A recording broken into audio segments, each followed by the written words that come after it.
Kargel talvisel hommikul oli kaugelt kostu autode mürinat ja bensiinilõhna. Toimusid Rakvere valla lahtised meistrivõistlused sprindis ja crossis sõiduautodele.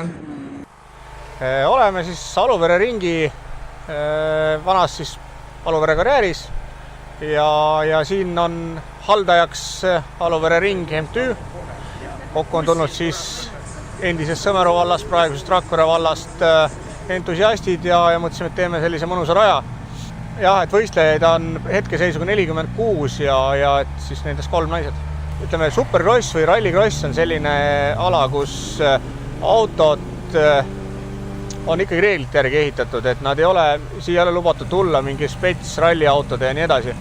Ja samas on tegelikult ka ju tänavasõiduautosid, aga siiski see tase on niivõrd kõva ja niivõrd selline ühtlane, et kunagi ei ole teada, kes nagu siis nii-öelda ikkagi seal eesotsas sõidab.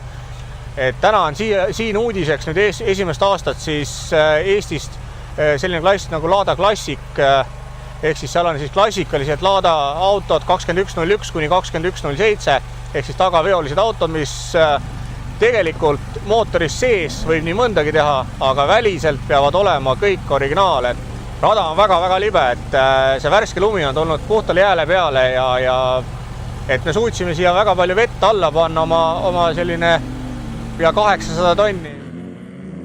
Võistlus kulges pingeliselt ning sõitjad olid meeleolukad. Emotsioon on täiega hea. Emotsioon on viimase peal. Tänane sõit läks väga hästi, et eks vigu oli, aga 2 vooru on veel ees, proovime paremini. Täna rada oli väga hea, üllatavalt hea, sellise karjääri kohta, kastetud libe, tugev jää oli igal pool paks.